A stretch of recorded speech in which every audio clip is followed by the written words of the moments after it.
Good evening, and welcome to our first of 5 community conversations regarding the Upper Loch at Wakinyan along the Central Riverfront. My name is Carrie de Aspinwall, and I serve as a facilitator for the Native Partnership Council and this Riverfront Falls Initiative. I'm an enrolled citizen of the Minnesota Chippewa Tribe, Leech Lake Band of Ojibwe, born and raised right here in Minneapolis in the Phillips neighborhood.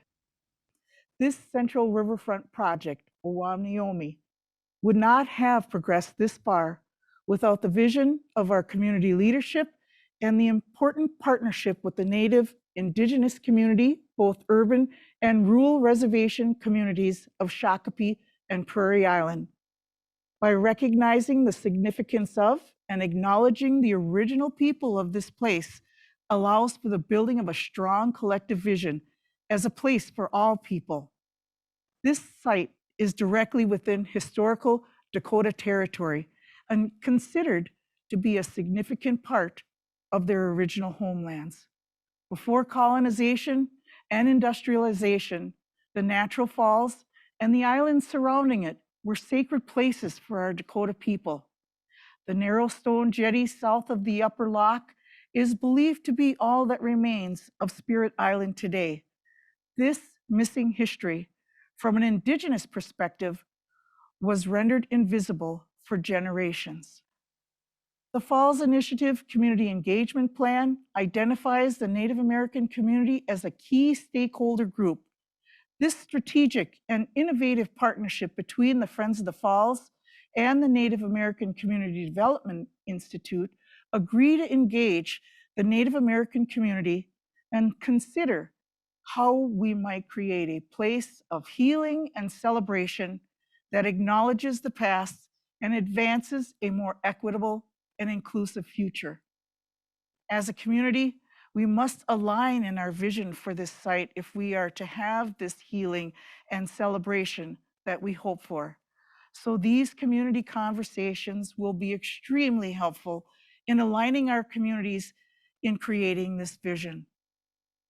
I would like to acknowledge the members of the Native Partnership Council, the Native American Community Development Institute, GGN, and of course, the Friends of the Falls.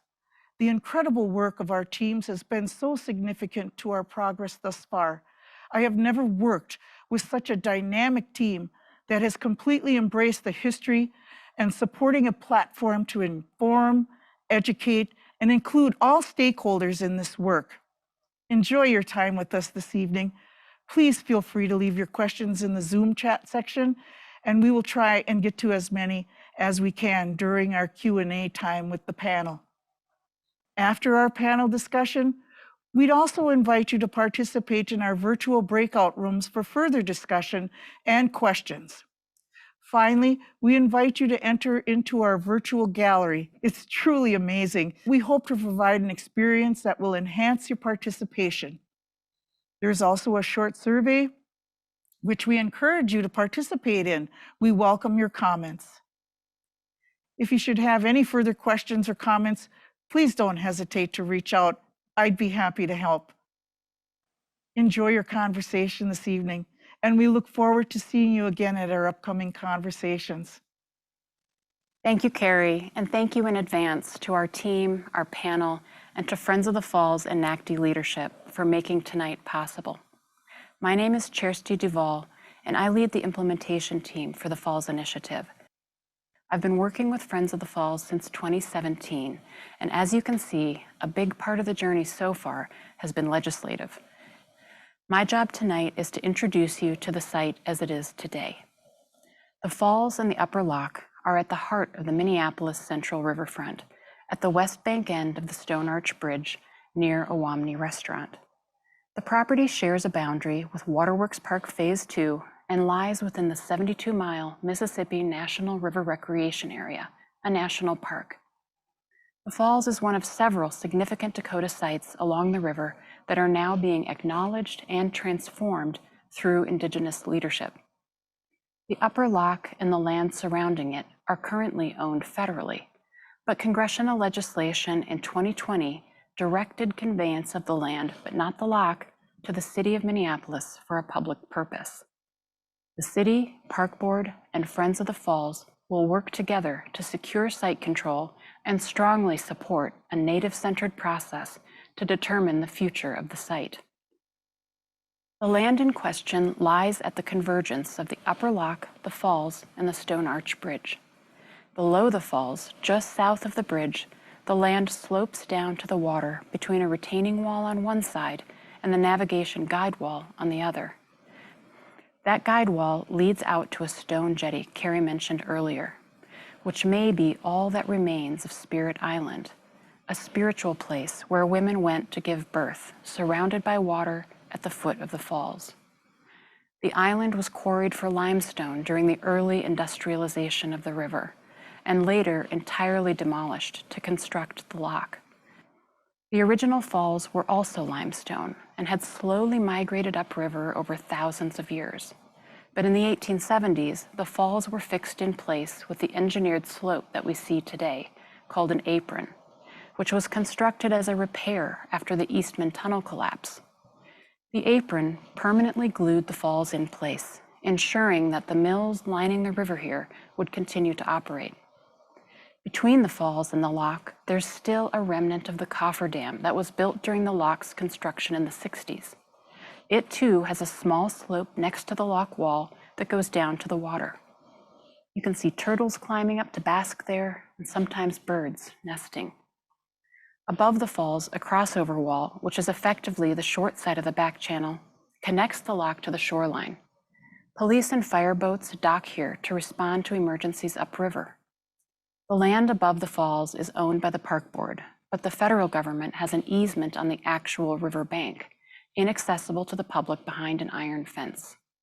When the lock was operational, strong suction created by filling the lock chamber made the water here unsafe. With it now closed, the public relationship to that riverbank could be reconsidered. On the landward side of the lock, there are two parking lots. The upper lot is on Park Board land, and that'll be replaced by Waterworks Park Phase 2. The lower lot at the lock is federally owned and will be part of the land conveyed to the city and reimagined as part of the Falls Initiative. Getting to this point has required years of intergovernmental work by our team at the local, state, and federal level. But as Juanita Espinosa reminded me at a Native Partnership Council meeting this winter, those efforts are really side notes to the real force for change, the river. Our opportunity now is to look to the river as we reckon with this site's history as both the birthplace of Mill City and a site of desecration and tragedy. Thanks for your attention. And now I'd like to introduce David Malda, our project design lead at GGN, to share more with you about the process to come. I'm David Malda with GGN Landscape Architects, and I'm going to share a little bit today on process and approach. The Falls has long been a powerful place. It's the unique relationships between land and water that occur only here along the Mississippi River that has connected people through this place for millennia. Of course, the Falls as we know it today is very different than it was only a few hundred years ago, when the water truly fell into swirling pools in rapids below. A place of sacred meaning and gathering for the Dakota people, whose home this is, and the many other indigenous peoples who connected through this place. The industrialization of the Falls fueled the growth of modern Minneapolis and radically transformed the relationship to the river. And while this transformation benefited some, it was a destructive force for many others. The persecution of the Dakota and the desecration of this land cannot be ignored as we look to the future. When we think about a new chapter for the Falls, it is essential to begin with the truth of this place. The site is not an empty piece of land waiting to be filled with new activities. It is already full, rich with meaning, stories, and memories. And we need to do the work of growing our understanding of all that's already there. And so we begin with learning. While we are excited to imagine what the future of this place might look like and all that might happen here one day, we must first begin in a good way, as Carrie often reminds us, and establish the right foundation for whatever comes next. Over the coming months, we'll be gathering together through this series of community conversations that will center Native voices and work to build new relationships among the many different experiences of the people of Minneapolis and this centrally important place. The first of these conversations tonight is focused on Indigenous perspectives and the story disrupted of the Dakota people. The next will focus on the idea of water as life, the rights of water, and the spirit of the river. We'll learn about the connecting role of the river through time and the ecological context for the project today. In April, we will gather around the idea of restoring a story disrupted and begin to imagine the kinds of unique opportunities that could happen only at the falls. In conjunction with the Community Connections Conference in May, we'll explore initial design frameworks that link these threads through the place. And in June, we'll gather to discuss the idea of partnerships that can take shape around the falls. Over the course of these conversations, the Native Partnership Council will continue to lead the project, and we will work to weave together community input with their guidance. In the end, we might find that the impacts of this project reach far beyond the footprint of this small parcel of land along the river. Certainly, the future of this place is important, and the reason many are gathered today. And we will be working together to ensure that all are able to meaningfully contribute to the future of this place. But I believe we will also see that the relationships formed, the learning achieved together, and the new connections and discoveries shaped between the people of this place, the river, and all the lives that are supported by her, will be the lasting impact of this endeavor. I'm confident we haven't yet begun to imagine all it can be as the Falls continues its role as a connector. I'm Mark Andrew, President of Friends of the Falls. Our organization has been working since 2016 with partners at the City, Park Board, and NACDI to consider how we might transfer this site to local ownership, how we can build meaningful and reciprocal relationships with tribal nations, and how we can authentically hold the voices of Indigenous people at the center of this project. So it is exciting to have reached our first community conversation. This event series is an opportunity to gain a deeper understanding of Indigenous perspectives of the Falls. We will learn from members of the Native Partnership Council, leaders in the Native community, and stakeholders active along the riverfront about the many ways we can view this place. This foundation will help us come together as a community and create a shared vision for this site. I am pleased to welcome Robert Lilligren, President and CEO of NACDI, as well as our host for today's panel discussion, to the stage. Robert, the NACDI team, and our facilitator, Carrie Aspinwall, have been remarkable partners in this process. They are ardent advocates for Native communities.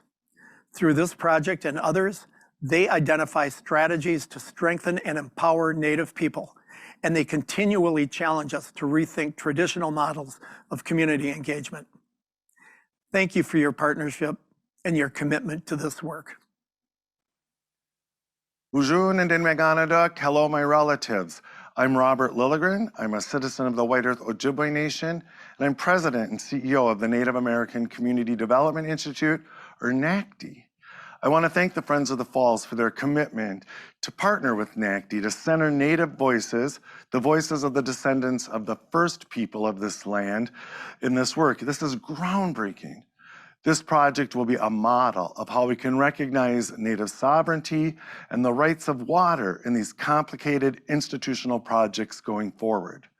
We have the opportunity to show the world a pathway toward addressing our country's history of colonization, with a more just present and future. I'd like to thank all of the NACDI staff, our partner Carrie de Aspinwall, and especially the members of the Native Partnership Council for sharing their incredible knowledge, experience, and expertise. I'd like to recognize the Native participants who are joining us today for lending their voices and vision to this project so we can create a place that truly celebrates Native culture and our shared living history. We will move now to a discussion with our panelists, followed by small group discussions in breakout rooms. I want to thank you for listening, for being here, and being part of this important change. Chi miigwech.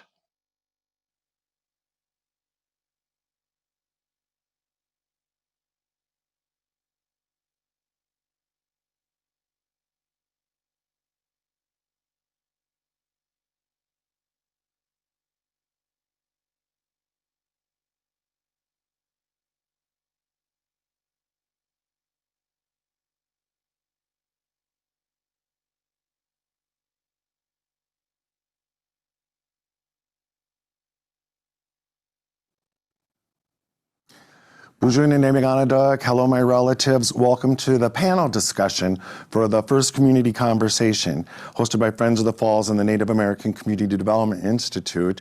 In a moment, you'll hear from our panelists. They'll introduce themselves. We'll launch into a dialogue about this very important place. And we are in for a treat, and we are very fortunate to have this caliber of panelists here. You can see their bios, their biographies were circulated to you when you registered for the forum tonight. Also, some biographical information will be dropped into the chat as we go through the conversation. Also, check out the chat for links to resources related to the project and to the survey that we'd like you to take, and also to our virtual gallery, which is an immersive experience, and it's just launched today. You're getting the first look at the immersive experience of the virtual gallery. And if you have questions, please drop them in the chat. We'll be looking at them. We have about 40 minutes of conversation here with our panelists, and then we'll get to some of the questions from those who are attending. So please just drop those into the chat as well. And I'm gonna go around, I'm gonna ask the panelists to introduce themselves. Again, you have a lot of the biographical information about them on hand already, but I would like them to introduce themselves by name and maybe a few words about who they are, and answer these questions, please. I would like them to tell us how you're feeling today, and how are you feeling about being here in this conversation tonight. And these people, again, I just want to really emphasize what a treat this is. These are some of the thought leaders, strongest thinkers around issues of water, Native rights, culture, language, not just here locally, although they all have a Minnesota connection, but nationally and even internationally as well, as you'll hear. These people make me feel smarter just sitting up here on stage with them. So I want to say chi miigwech, thank you so much to all of you for being willing to be here and participating in this important community conversation. So questions are a little introduction and how are you feeling and how do you feel about being here tonight? And let's start with Jewell. Hamatakiapi, Tante Washtea, not pay chu zapi, Yuskiamachi Kapie. So my name is Jewell Arcoren. I'm Sistan and Dakota and Lakota. And tonight I am feeling really honored to be here. Likewise, I think we've got a phenomenal group of folks here tonight, and really excited to talk about this place that we call Minnesota, the Falls, Owamni. Good. Wakinyan. Hamatakiapi, Dayan Wachiankapelo, Wakinyan Machiapi. It's really good to be here today. I'm really honored to be here next to all of these leaders, community leaders, and I would say wisdom keepers, knowledge keepers, and my Dakota relatives here. And you know, I think one of the feelings I'm bringing with me tonight is the feeling of community, relatedness, especially as we voice our waters and our traditional relationships with waters today. Okay. Bujuani, Karen Diver, Indigenous Saganashi Hmong. So I'm really excited to be here as well. So, you know, when I look at, you know, just kind of national policy and history and how tribes are included, too often it seems that we're trying to fight to be included. and acknowledge. And, and if we are able to kind of acknowledge history, then our contemporary selves get erased. So as someone who is a tribal leader, someone who did national policy making, this is just a process that really exemplifies really good community development and holistic community development, and that all of the community is actually participating. And that gives me a lot of energy. Oh, much. And thanks for making the trip. Karen made quite a drive to be here today, so we're grateful. Juanita. Oh, hello. Welcome, everyone. I'm glad we could all come together today. My name is Juanita Espinosa. I'm both Dakota and Ojibwe. I've lived in the Twin Cities for about 40 years, and my relationship to not only the people here, but to this land has just helped awaken me to who I am and to, kind of the purposefulness of life. And so I've been really happy that not only did Carrie call me to help her with this process, but to learn so much from everyone already as we've gone. I think there's always the idea of self-educating and of educating ourselves is so constant. And I'm really glad that people are making an effort to not only tune in tonight, but to look at the different venues that can help you embrace, both self-identity and maybe a clearer path to how you express and understand policy in the ways we do things that, in the past weren't always so easy. The table was way far away and you couldn't get to it. You weren't invited to it. You knew it existed, but you weren't quite sure how to get there. And so I'm really glad that we're doing this. I'm really, really happy for the river. I know she is totally loves the fact that her children remember her and, will bring attention to her health and her wealth. And hopefully that translates to, good things for her grandchildren and her great-grandchildren. Oh, thank you. Beautiful words. And the Native Partnership Council has been meeting for a while, and we started in ceremony by the river.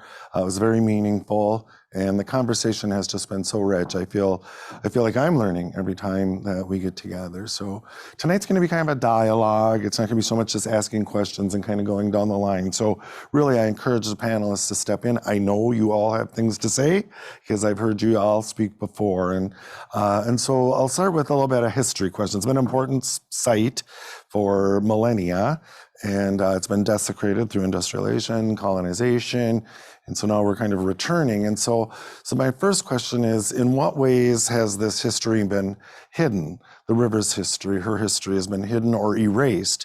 In what ways is it still visible?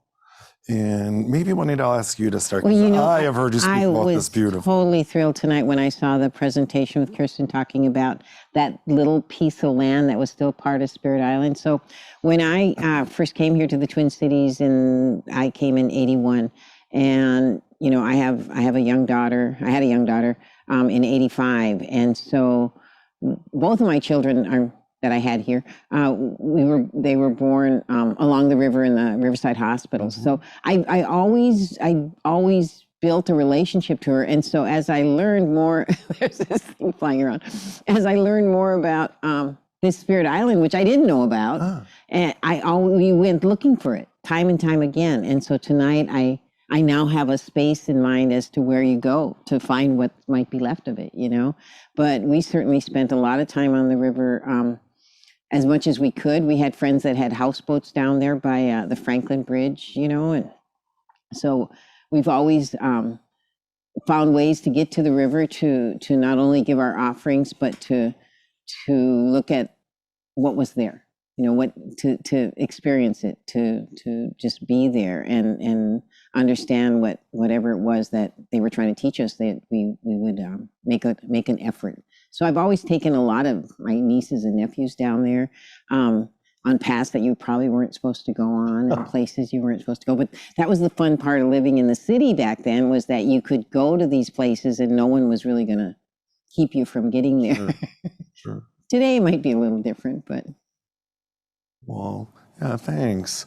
Other perspectives? I would say, having grown up here too in the Minneapolis area, born and raised here in Minneapolis, Southside, that the history, unless you had parents or that were connected to culture, unless you had parents that told you that these were Dakota trails, that these were old native trails, you weren't going to learn that in the school books. History wasn't going to tell you that, especially this Mill City area. You didn't hear about that in the school textbooks, you know. So I remember, you know, like taking field trips, you know, to this area or to the Fort Snelling. I've talked about that before and how very uncomfortable that was for me as a child, knowing that the narrative was so wrong, but not being able to articulate that as a young child. And you had the soldiers. And so, and then as children, you know, like Juanita was saying, we always ran to the river. We always were connected. We knew kind of either with parents, we went and down on the trails, like, but I think, what we don't often get to talk about in terms of hidden history and being erased is the genocide that happened here in the Americas, Minnesota, particularly, all over Turtle Island, really. We never use those words. The ways we're still visible is we still have our language. Our children are still here. Many of us are revitalizing it. And I think that those are really powerful ways for us to continue to heal, to recover. We don't often acknowledge, even as our own selves, our people, that, you know, we are survivors of genocide. And we need to, you know, just focus more on that pathway of recovery. But also, you know, I think we have the privileged and the unprivileged. We have the, you know, the parallel traumas. If we have an intergenerational trauma from this victim perspective, there's a parallel trauma, and those are all parts that have been hidden and not talked about. Right. It's that idea that story interrupted, right? And it was deliberately interrupted. Right. I mean, that's a way that you can commit cultural genocide, you know, forced assimilation. And so non-Native folks might not understand that. For Native people, sometimes we have to find our way back to that culture and to the river itself. That was deliberately withheld from us. And so we have young people like Wakinyan who has grown up with a really strong awareness of who he is culturally. Yeah, I'd like to share some. So a lot of my work involves working globally on an initiative called Miniki Wakan, which means water is sacred. It involves a number of indigenous co-conveners of indigenous peoples and youth. But in the process of sort of working on indigenous water rights, we've learned about a story of water that has occurred globally. One of the first vehicles for colonialism was the use of water. When they came over here and began colonialism, water theft, which initiated water colonialism. What I mean by that is that indigenous people share this time immemorial water relationship that predates Western water ethics and Western water relationships. And when that was disrupted, what occurred was disruption to our cultures, because the land and water is our culture. The land and water is our identity. And so it's about cultural revitalization in the same vein when it comes to who we are as indigenous peoples.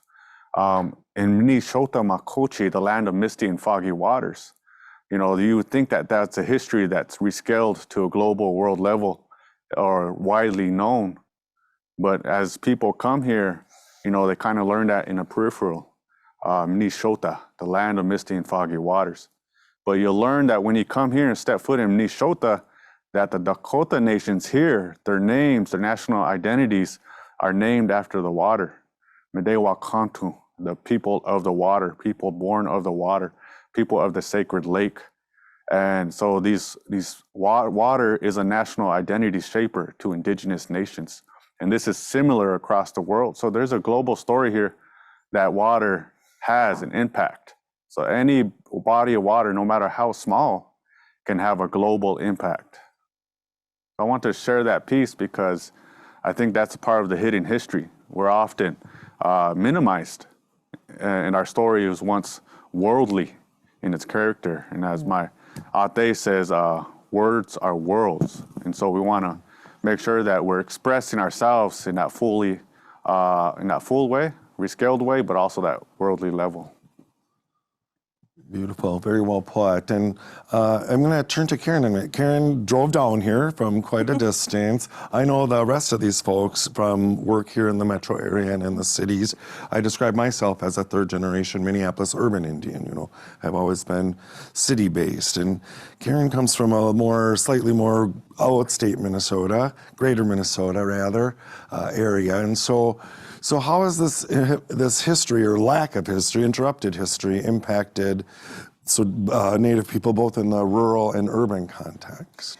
You know, there's just so many similarities among Indigenous peoples, right? I mean, I'm Lake Superior Ojibwe, right? I have these same stories up north with our waterways and Lake Superior, but we're not disconnected from the Mississippi River. I mean, those were trade routes. Our regalia, our traditional clothing had shells on them that came from salt water. How did we get those? You know, so too often I think that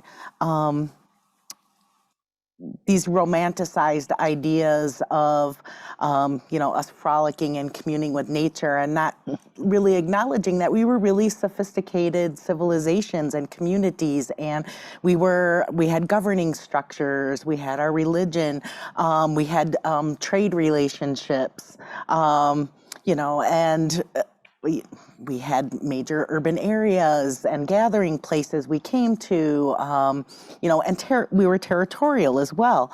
We weren't always singularly place-based. We had a broad swath of relationships with geography. You know, and too often now in a contemporary way, we're urban Indians and we're reservation Indians. And the truth of that is that both of those are our history, right? Right. Sometimes in the same family, sometimes in the same person.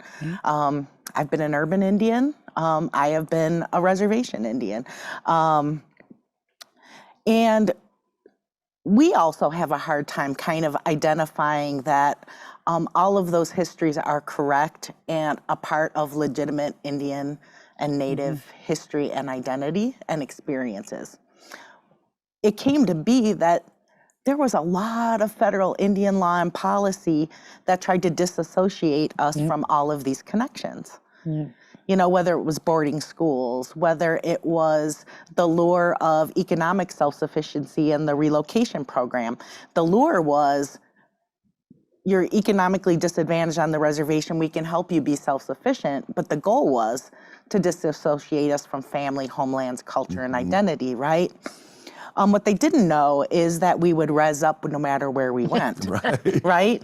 We found our community and we recreated our community, and they might have been of many nations in an urban area, but we found each other so that we could create safe place and we can create community, and that our struggles weren't alone, right? So when we look at that kind of rural versus urban, I think more of the conversation now is about our resiliency and our identity and how much reclaiming space contributes to our overall wellness. That disconnection was meant to attack identity and community. And when we reclaim those spaces, those stories, the spirituality that goes with these places, it builds our health, it builds our wellness, and we become a healthier community. It's beautifully put, Karen. I mean, that emphasis on place, right, for Native people, it's place, water, but place, and that disruption in place was very deliberate, strategic, Very much so. And we're still living with the impacts of it. So I think that's beautifully put. And one of the things, we saw the slide earlier that showed all the different things going on along the river, just right here in the Twin Cities. And it just always amazes me. I'm involved in a few of those different conversations in different ways. And there's almost like this proportionality between how sacred a place was and how desecrated it became through industrialization. And, you know, the Wakan Teepee project and the Lower Phelan Creek project, you know, that has a ton of sewage infrastructure that essentially dumps effluence on the Wakan Teepee, you know, on God's house, you know.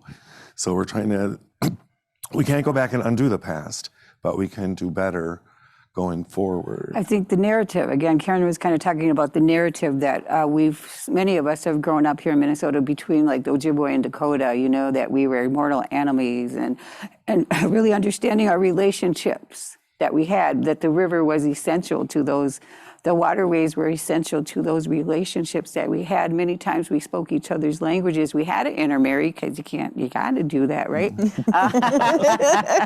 Right. So, I mean, I just think that understanding our own identity, our own cultural identity, and not necessarily buying into or, looking deeper than what the textbook narratives tell you. Oh, you Ojibwe and Dakota people, you're mortal enemies. When in fact, we've had intermarried for years and traded back and forth. And there were times we were at war, but largely it was an influence from the colonizers, divide and separate us any way you can. Don't let us unite, because they really were after those resources, the timber and the mining, the iron and the water, the rice and the water. So all of those things, I think that narrative we need to re-educate ourselves and hold ourselves responsible and accountable, as well as opening that door for accountability from the larger, our counterparts here. Right. Right. And then the spot, when you talk about the trade or the interactions, this spot on the river became an important spot for that. There's quite a bit of Ojibwe history connected to this spot as well. Mandan Hidatsa, you have Ho-Chunk folks here. Yeah, for sure. Yeah. I think as important though is, we can talk about the sort of the economic impacts, but if you look at the river and the life that she brings, and what's most important these days is that you see the medicines here, but a lot of the medicines that we need for our healing and for our continued survival, a lot of times are along the river and around the river, and they survive without anybody's input or say. And so we have a lot of people in our community today that can share that knowledge with us in a different way and a different perspective than we didn't really have access to before. We didn't really understand, but yet at the same time, it always existed. So when we saw it, we were like thrilled. But today I've been going on many foraging trips with Hope and others, and really excited about what you see along the river that I hadn't really seen before, but I go to South Dakota to dig it up and look for it. I go home to North Dakota.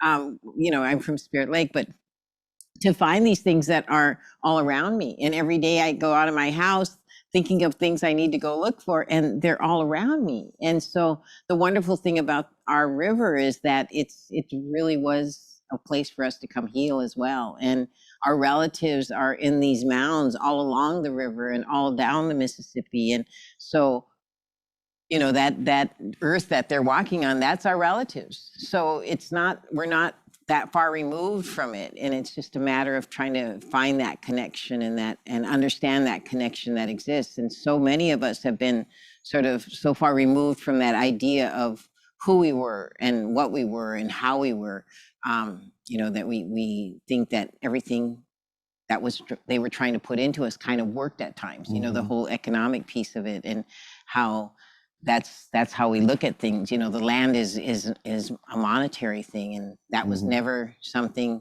we were raised with knowing, and understanding. And so it's really difficult to try and maneuver in this conversation, even because so much of the stuff about the river is kind of looking at who owns it, who's responsible, what power do we really have? And, again, I just remind us that, the river kind of she has the upper card here.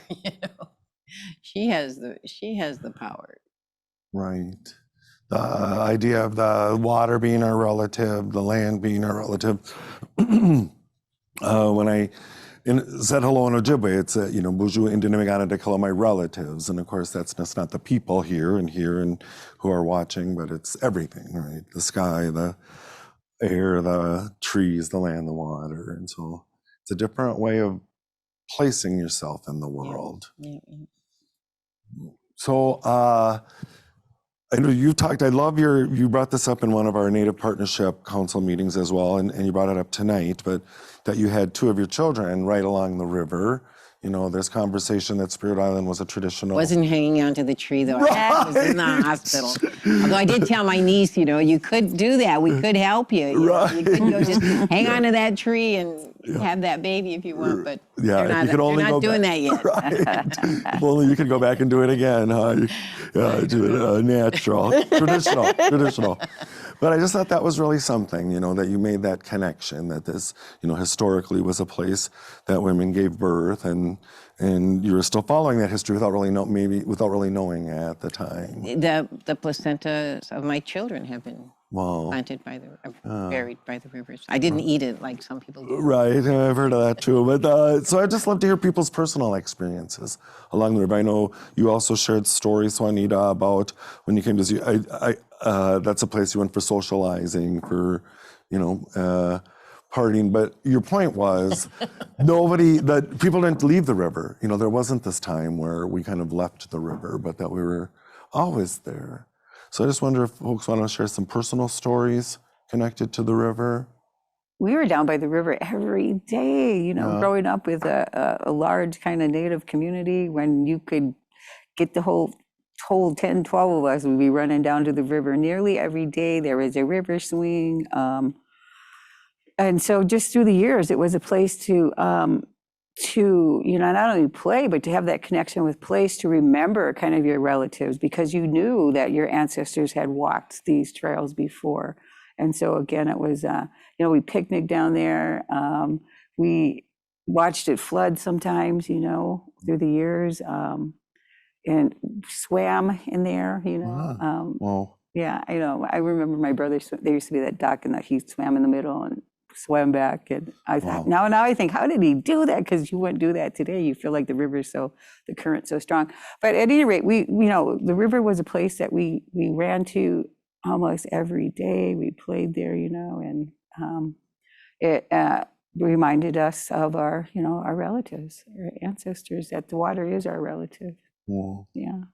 And when I came, there was also a lot of destruction going on with the rivers. So in my generation, when I was a younger person, a lot of cleanup was going on. And so we started to recognize all the things that were going into the river as source points that were really destroying her health. And so a lot of that has changed now, from people paying attention to that. But I think that that's been a wonderful thing to see, that you can make a change on it. And, Carrie's husband worked with the water department here for so many, however many years. He's retired now, but, just testing the water and hearing his conversations about how important it was, and how much care he took, and to think that there was this Native man behind our water quality, and that we have really good water quality here in Minnesota, in Minneapolis, and particularly because of him, someone that was feet on the ground, knowing how important it was to take care and to recognize her health. It's really a great point, and I think here we've invested, right, in the quality of the water here. I served for a while in Minneapolis City Council. During that time there, I learned that water in the Mississippi is actually cleaner when it's leaving the city of Minneapolis than when it's coming in, and that's because of the work of Carrie's husband and a lot of people, and public investment in the infrastructure to care for the water. Other personal stories? Yeah, I'd like to share, we live in a Native community here in the Twin Cities who shares a strong relationship with many bodies of water here. That include Mede-Makaska, which is White Earth Lake, Owamni, the Mississippi River, which we're talking about today, and other rivers that sometimes called Chachawakpa, which talks about the joy that it brings us, that water brings the Dakota people, my relatives. And when we talk about these relationships, what's occurring here in the Twin Cities is that American Indian youth here in the Twin Cities from diverse tribal nations have every year, annually, convened the Mede-Makaska Canoe Nations Gathering. And you'll see that a lot of community members take this canoe onto the Mississippi River as well, Owamni. And that canoe places us back into relationship with water. And that's one way that many of our ancient traditions have survived the test of time, have survived some of the atrocities of colonialism. But as we continue that relationship with water, that's our culture that's still existing. That's a spiritual, cultural relationship, something that stood in the way of colonialism. And so it's a part of our Indigenous water governance. It's a part of our Indigenous water democracy, and as well as justice today in reclaiming that relationship, reclaiming our relationship with water like Owamni Omni. And so, I want to share that today because I think the Twin Cities American Indian community really creates a powerful model, not just for here, but for the global community as well, in restoring and showing how to treat water as a relative. Beautifully put. Absolutely. Yeah, and you just touched on it a little, but we all have, but kind of how we experience the water today and experience the river today, how Native people experience it today. Does anyone want to expand? Just real quick with the river today, I know I'm just delighted to hear that the young ones are reconnecting with the river. My granddaughter's 12, she's at Bedote Learning Center. They've taken them down to the river. I think having those programs that are kind of geared towards our kids and helping them reconnect, with the water is one of the ways we're experiencing that, as today we still like to go down by the river. Mostly for me, I go down by the Bedote area, but we still are down there collecting, harvesting. Like Juanita was saying, we're still harvesting some of those medicines that are still existing. And I know there used to be so much here. The chokecherry trees were right down over here. I got to see some of the food that used to be here in this area. Well, and when Jewell refers to the Bedote, she means where the two rivers come together. Right. It's another sacred space that's been right. heavily desecrated. I'm always really heartened by these contemporary connections and how we're passing on the responsibility of caretaking. Robert talked about the water cleaner leaving, and that is so inherently a part of our relationship. It's not just the experience of being near the water, but everything that it sustains, us included, those medicines, the fish, the wildlife, and it's got to be healthy, right? In order for all of that to be healthy, in order for us to be healthy. And that's so much a part of our tradition. And so I'm really just kind of heartened because you see contemporary tribal governments, right, taking on those functions in various bodies of water throughout the state. What's going, upriver comes downstream. The tributaries, right, and the feeder lakes and the aquifers and, all of that caretaking function. I think people are getting it, right? That sometimes we can't undo what man has done, and that it's an inherent responsibility to take care of those relatives and what we share. But especially having those youth connect with that because, they're really leading the way right now in terms of caretaking and conservation, but they're doing it because they're taking care of their relatives, which is much different than looking at it as an asset or something to be exploited or something to make wealth off of. And it changes the narrative around what is good community look like, good community development, good economic development. What does a holistic, healthy community look like? So I love seeing those young people on the water and restoring that relationship. Yep. I agree. And you look at young people as represented here out in the community, and because of cultural carriers like you all and like these women here especially, I'm so impressed with how firm the ground is under their feet. And they're aware who they are, they know their languages, cultures, where they came from. And, I was raised by someone who was raised by a survivor of the boarding school who had her culture, my grandmother, kind of beat out of her language beat out of her. And then my dad spent quite a bit of his life as a Ojibwe speaker and trying to reclaim that culture. And so then you look to the next generations and it's just such a different thing. It fills me with so much hope. Yeah. Yeah, in the early 90s, the movement and other communities came together and brought the kids down the Mississippi River in canoes, starting up at the mouth of the Mississippi. And my daughter was one of them, and she was like 8 years old then. and came down the Mississippi, and everyone, like, throughout the whole journey, you know, there are urban kids all going up on the river, coming down. She was the only kid that never fell in the water. She could, like, lay in the canoe and guide it. I thought, this is like an incredible story to hear about my kid, but mostly it was that idea that they were, like, listening. They were, like, connecting to the river in a whole different way, and those are the young people today that are, you know, making messages and telling stories, because they were part of that. They were part of building that relationship for a long time. I think we also forget that, you know, the spirituality of our communities and stuff is really related to that relationship, but we have what's called chiotanas, our little people, and little people are responsible for they're not so much responsible, but they take care of the woods for us and that relationship to water. But what they offer us as a knowledge piece is to make our offering to that water, because it makes it, that sincerity from our heart connects us to that water, and it makes that prayer and that water be pure and clean and strong for our next generation, but also for them to drink, because they live in that environment, and they need that health and wealth as well from us. So I love that. I love that those stories are able to come back now, and you're able to talk about them to our families in a way that it's like, it's not the boogeyman anymore. Whoops.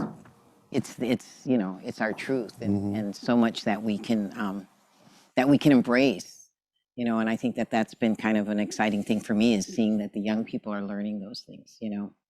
Well, very affirming. Thanks.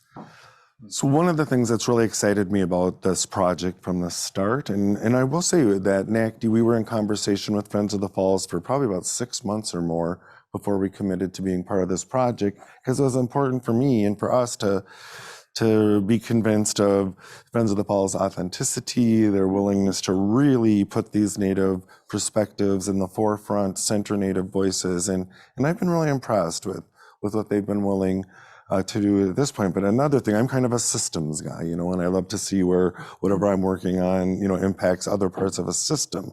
And I feel like there's an opportunity here to really figure out a better way, right, of talking about the water, talking about the land, talking about the impacts of industrialization and colonization that can maybe inform other projects as well. And so early on in our strategies, we really engaged with the Dakota tribes.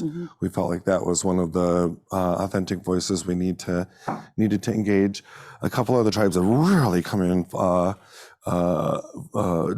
in, you know, with both feet, and have been really involved. And so, you know, part of this is, you know, there's not formal sovereignty from those tribes in this site, but there's historical sovereignty, you know, spiritual sovereignty, you know, and so to me, it's like, how do we, if we can figure out how to do this here, it's a super complicated project in the middle of a urbanized place, you know, how can we maybe expand this model outward, or encourage others to kind of follow this lead? And so I'm just wondering if anyone has a comment on the impact of this regionally, tribally. You know, Yeah, play, Karen. I can tell you want to say something. It's making me crazy. So, I mean, you know, across Indian country, all of us as Indigenous people, we hear land back, land back, land back. But so what does that mean in a really practical way? It means that communities are acknowledging our tie to place, and that place is identity and wellness, like I said earlier. And there's all these models that are there. What we're discovering is there's a lot of win-win for everybody in empowering Indigenous leadership and tribally led leadership around land-based issues, right? Cultural tourism is a growing part of the sector. People are wanting to experience, they go all over the world, and they figured out that there's different experiences here and peoples that they should maybe learn about, and they're respecting that in a different way. We see tribal consortia. They're setting up nonprofits. The Black Hills is one of them, where the tribe set up, you know, a nonprofit and a shared governance model, because it was important to so many of the Dakota tribes, and they did it in partnership. You see municipalities and other governmental units, states, giving land back to tribes because they know their conservation is healthy for everyone, not just those tribes. And by fostering those connections and that leadership, it benefits their entire communities, if not states, right? Now at the public policy level, tribes are one of the ones that can get surplus federal property, right? They're eligible for it, but we also are talking about interpreting and caretaking national lands, more monuments going into place, because Native American history is American history. It didn't start when the first colonizer got here. And we're finally starting to recognize that sacred places and traditional places are a part of all of our story collectively. And it goes back to your first question, how have we been erased? This is a part of kind of undoing that erasure, right? But it's making its way into the policy arena, into actionable steps. And it's not unusual anymore. It's happening. Even private landowners are getting in the act where they feel an obligation to return to tribes. So is it complicated? Is it huge multi-jurisdictional partnerships? I know it was mentioned state, county, local, and tribal. Those are a part of the interjurisdictional relationships as well that have been left out too often. And it's kind of fun to see it's not anymore. Yeah, my only comment was that it's really an answer to a prayer, that this didn't come about by magic, our peoples have been working together for many, many generations and centuries to not only care for this land, but to recognize what she gifts us with, she gifts us with this chance to continue to live. And if we don't take care of it, then what happens, right? So I think it's an answer to a prayer for sure. Beautiful. And we've kind of seen, we got a taste of what happens if we don't take care of it, right? So we're trying to come back. Any other comments about broader significance? I think one of the things I want to be sure to say is talk about the rights of nature, rights of water.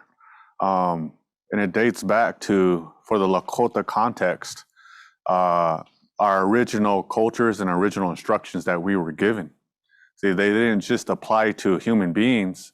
Our original instructions as a Lakota nation applied to all life, all water.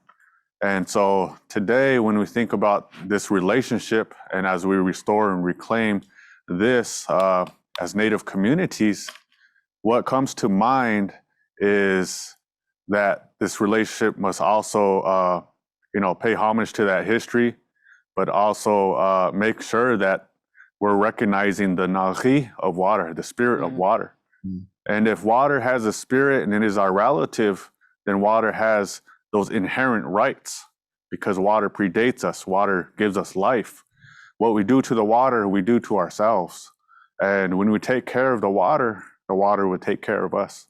In Lakota, we say mini, but it can also mean mie wani, which is I am alive. And so when we look at water, we want to think about the rights of nature. We want to understand our relative, its spirit, NACDI.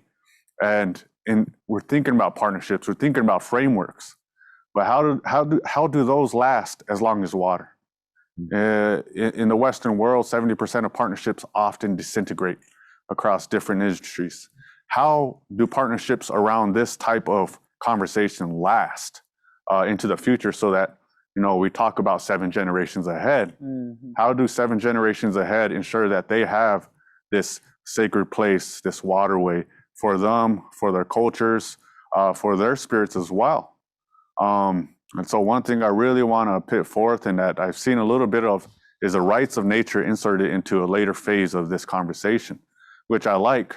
But what I would like to see is that Indigenous peoples are elevated and their voices are amplified to the level that has long been neglected in the history of Minnesota. So, that means, equal, if not Indigenous peoples' voices take a real lead role in here, and that our allies actually step beside or fully support Indigenous peoples in what they're saying. So there's a lot to this, but, we can't talk about water without talking about the rights of water, the rights of nature, and it as a living being.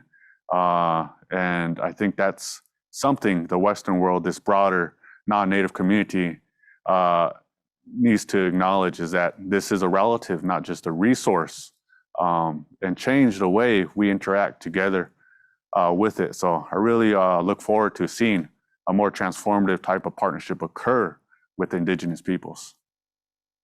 Well said. So anything to add? Or? Water is our relative. Yeah. I mean, that's all we keep saying, you know, and if the sooner we learn that, the better off we all are. Yeah, well said. Well said.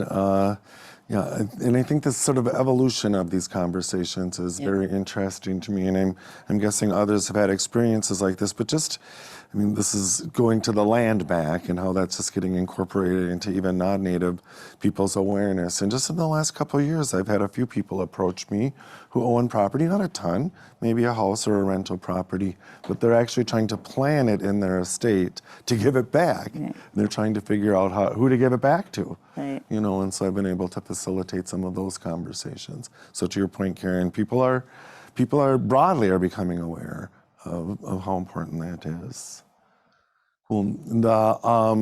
We'll be getting to Zoom questions in just a minute, right? And then, so folks want to drop questions in the Zoom chat, and also there's some links in the chat as well to some resources, to our immersive virtual experience, the virtual gallery. So please check those out.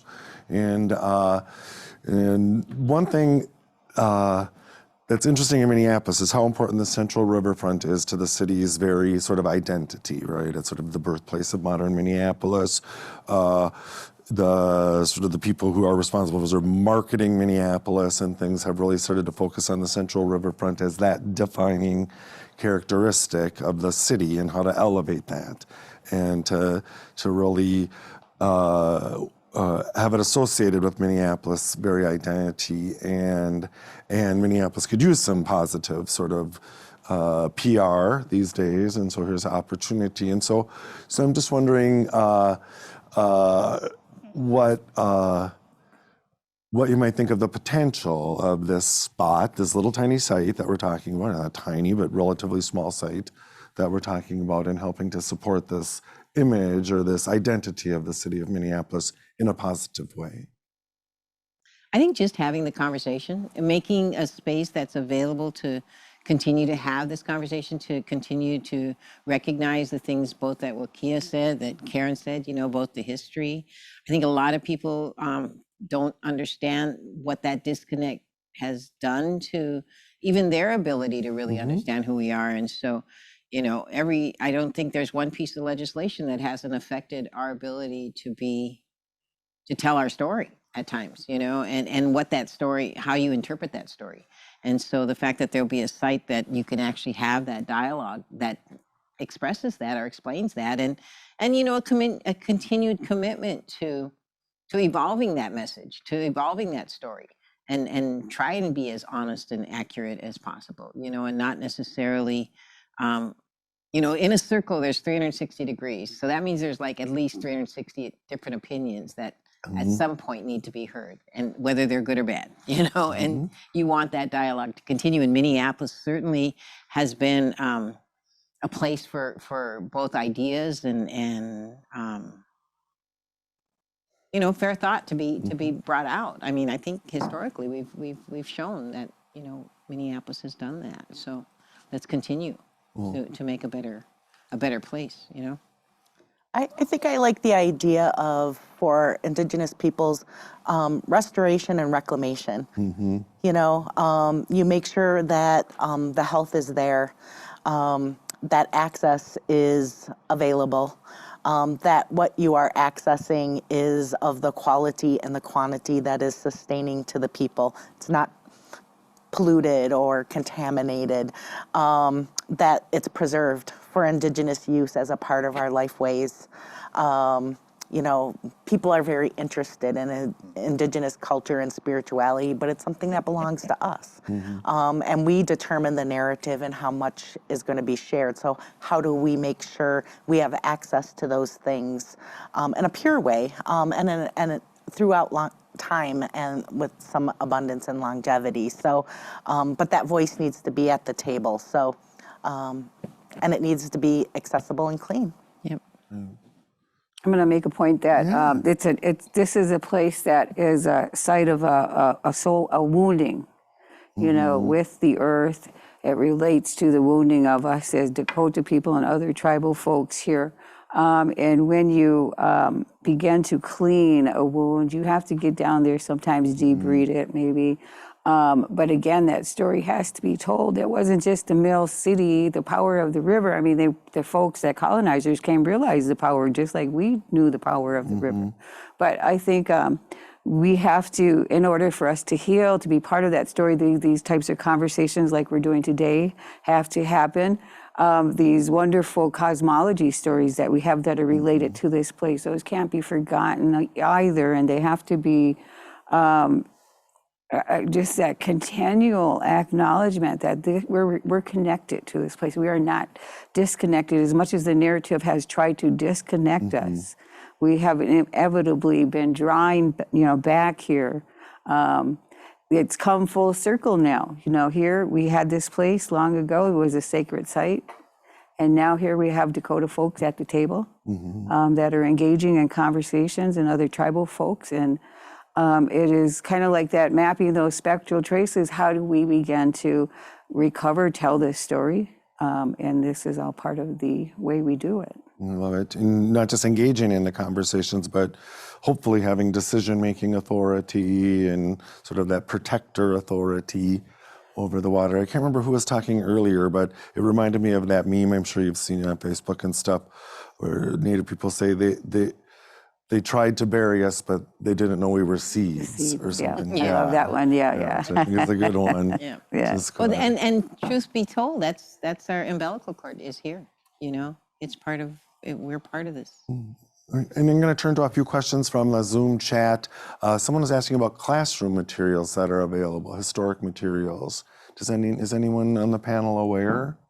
Oh, there's so much. I know. It's so, and we have a few. You're in education. And Well, I'm at the early childhood level, so we use language. We use a lot of mini. That fact that we use that language for our kids to connect and understand that relationship with this place. So it's kind of that metacognitive level that they get it amazingly when we use our language with the connection to water and planting and that whole relationship, that reciprocal cycle that happens. So there's, depending on what historical, you can go to the Historical Society. I don't think there's, you're not going to find a lot about the genocide I keep coming back to. That's not going to be written about yet. I think there's folks that are, coming along on that narrative, but there's more of us who are writing our own history for us and by us, about us. So I think some of that's coming up for sure. And Wanda, did you know a source that someone could go to if they were looking for classroom? Right off the top, I don't. Okay, I mean, I think Historical of the, Historical Society. I think of the humanities. Humanities. There's lots of. I'm part of the Ohe site, and we have materials there that are about a connection to the water. But we're on, we're Rich on top of Bark the Books hill. probably has So, some. yeah, stories, there's some of there's that. certainly. I mean, I could go on thinking about it, but Well, and we can reach out to the project staff as well. And in a few minutes, we're going to go in. Oh, I'm sorry. We're going to. no, just that the state of Minnesota has all the tribes listed, and with the tribes listed, they have resources and connections there. So, what do they say? Google it. Yeah. Is there? Do you know of any ceremonies that are coming up? It's another question from the Zoom chat. Well, Water historically, I know ceremonies? that Sharon Day and the group used to always do their walk and things there once a month on the river. I don't know if they're still doing that. I'm sure there are people that are still doing that. Again, we have ceremonies all the time, but they're kind of our ceremonies. So Right. I mean, it's hard to say if there's one particular time that there's something happening. Anyone else? I would say keep your eyes out on Facebook for Native American events. Awamni Festival, I think, is one of them. Mende Makaska is also known for hosting community events held by the Native American community. And so they're very prolific in that it's really a community-oriented event, and they also invite others to come and attend that and learn as well. So one of them, Mende Makaska Canoe Nations Gathering. We also hold ourselves the Mende Makaska Community Conversations, which I host with my co-conveners on that one. And, you can follow up with the project team here to get more information. And I would recommend and encourage all of you to follow the leadership here as well in the work they're doing. And I'm pretty sure it's in their bios and then other information that will come out. Thanks. There's a couple questions in the Zoom chat about what's going to happen here. Will Spirit Island be rebuilt? Are there plans to do that?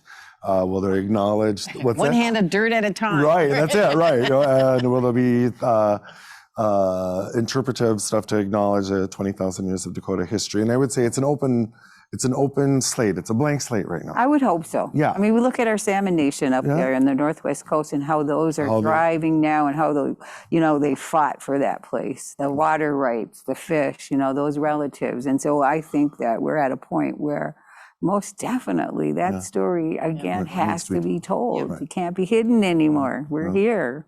I love it. And there's a question, and maybe Karen, we can turn to you just because of your connection to the university. But there's a question, and this comes up a lot in conversations about the University of Minnesota's involvement. I know you referenced it as well when we were in conversation before. Yeah, so, our facilities and land use folks, obviously we're a campus on the river. So we are a contemporary part of the story. I, work for the University of Minnesota, but I'm a Native American Affairs advisor. So, my conversations with those folks are going to be, how can we acknowledge our campus's contemporary use of this land, as well as honoring the historical nature of it, right? And we're putting a lot of investment into Indigenous peoples, Native communities, and so that is a part of our strategic plan, is to look at equity issues, and our story on the river is a part of that.